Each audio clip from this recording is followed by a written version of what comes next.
Hello. Continuing with our work in algebra, we're going to be looking at the concept of a direct proof and a proof by contradiction. Now, proofs are a very beautiful area of mathematics. They allow us to state things very clearly and to make general arguments with a kind of a combination of English and mathematics. And if we had more time, they would be a lovely topic to really get ourselves into. However, we're going to just touch on them here, and hopefully you will see some of the niceness, some of the beauty of what we're doing. So if we take an example here, this is something called a direct proof, and I'll talk about what a direct proof is once I've given you an example of it. So if A is a factor of B and B is a factor of C, show that A is a factor of C. Now, we have to be very clear about our language when we're looking at a proof type question, at any type question, but particularly proofs. So we know what the word factor means. It means if 3 is a factor of 12, because 12 divided by 3 is 4, it gives us a whole number. So writing that in algebraic terms, B divided by A must give me a whole number, which I'll call n. If A is a factor of B, that means B divided by A must give me a whole number. Likewise, if B is a factor of C, then C divided by B must give me a whole number. So in this case, n and m must be whole numbers. So that is the kind of algebraic way, the abstract way of describing what a factor is. And what we want to see is whether A is also a factor of C. So is A a factor of C? Do we get a whole number?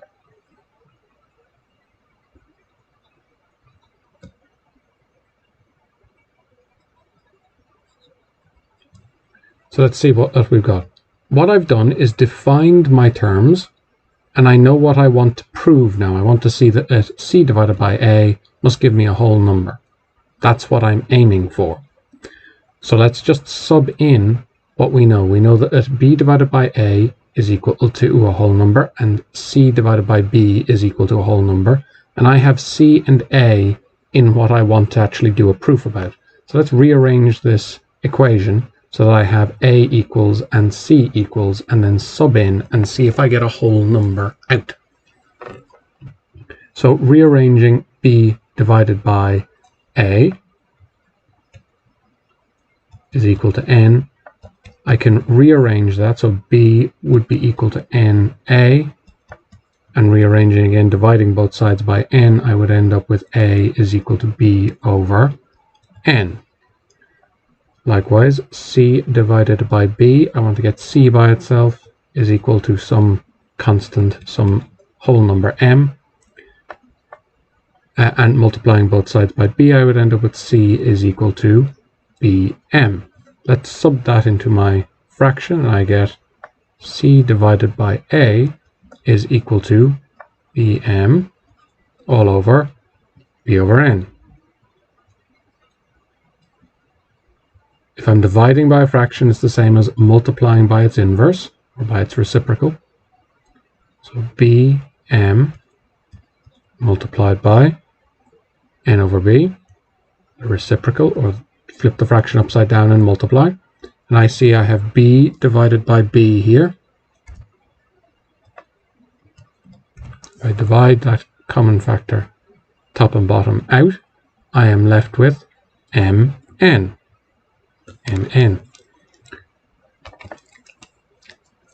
Now m we defined as an integer, and n we defined as an integer, and therefore m multiplied by n must also be an integer. So as mn is an element of z, therefore c over a is an element of z. It's going to give us a whole number. That means that a is a factor of c. So we've done our proof. Now, why is this a direct proof? because all we did was carefully define what information we'd been given.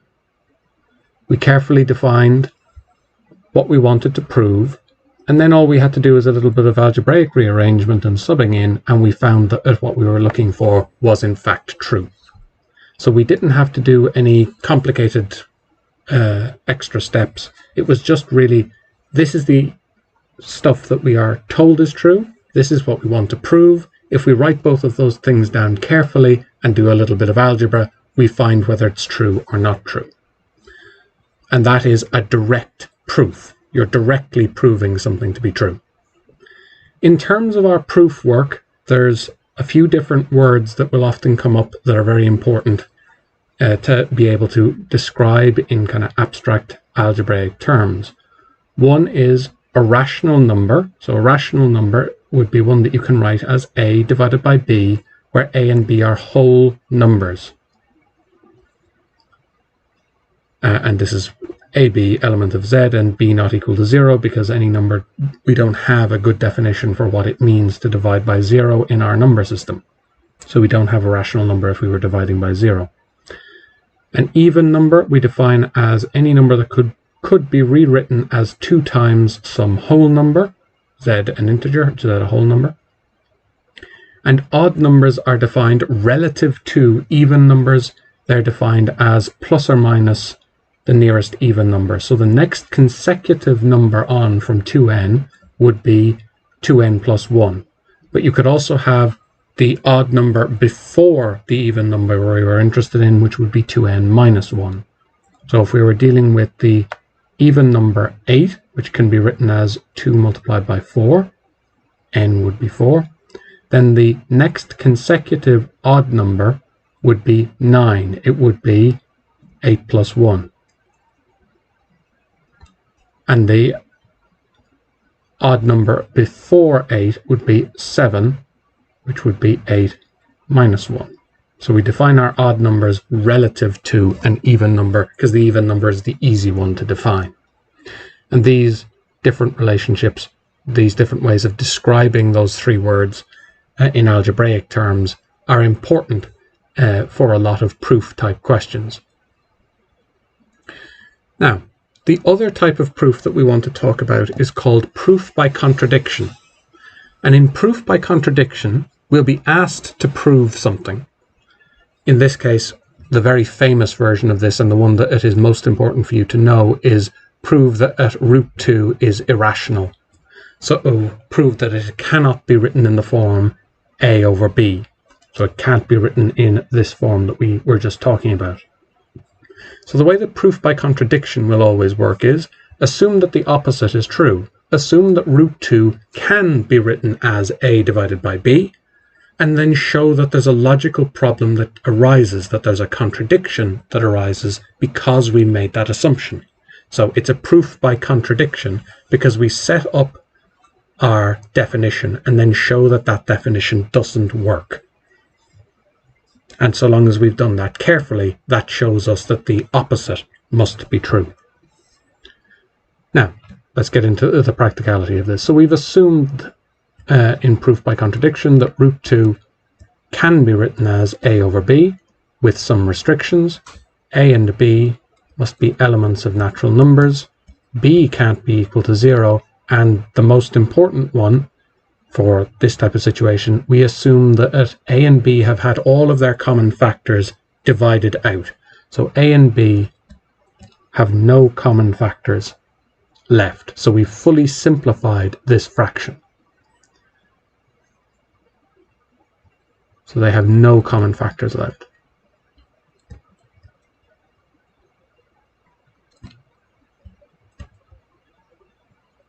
This is critical, and that's why I keep repeating it. A and b have to have been fully simplified. So if we had a fraction, if I draw a little box over here, if I had 8 all over 12, I would have a common factor of 4 top and bottom. So I divide out 4, and I'd be left with 2 over 3. 2 over 3 has no common factor left. It's a fully simplified fraction. That's what we must have here. we must have a fully simplified fraction. That must go down as part of your definition. Now, let's look at some implications of this fact. If I square both sides, I end up with 2 is equal to a squared all over b squared. If I rearrange that, I end up with a squared is equal to 2b squared. Well, now I see that means that a squared must be even, because a squared can be written as 2 times some number, can be written as 2 times some whole number, and I know that a and b are whole numbers, so b squared must be a whole number. Therefore, a squared is even, which implies, for reasons that we don't tend to bother defining, that a must automatically also be even. So now we know that a is even. I haven't said why we care about that yet, but a must be even. We've shown that with this definition, a must be even. So a must be writable as 2 times some number, some whole number c. So c is an element of the whole numbers. That must be true based on what we just figured out. If we take that then, a squared must be equal to 4c squared. Let's sub that back into our definition here. A squared was equal to 2b squared. A squared is equal to 4c squared, so 4c squared is equal to 2b squared. Therefore, b squared is equal to 2c squared. Divide both sides by 2. And again, we have found b squared is even. Therefore, b is even. So b can be written as 2 times some constant d. Now, it may have jumped out at some of you what the problem is. What was our key definition that I kept harping on about? A and b have no common factor. But I've just found that if this definition is true, automatically a must be equal to 2c, must be equal to twice some whole number, and b must be equal to twice some other whole number. That means 2 is a common factor, which breaks our definition.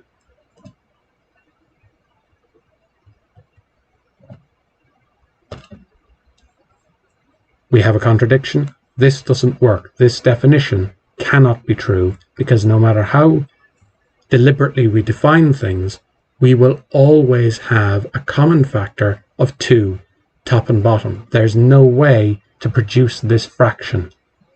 It simply is mathematically impossible. So setting up a particular definition has led to a contradiction. Therefore, we say that root 2 cannot be written as a over b. Therefore, root 2 is irrational.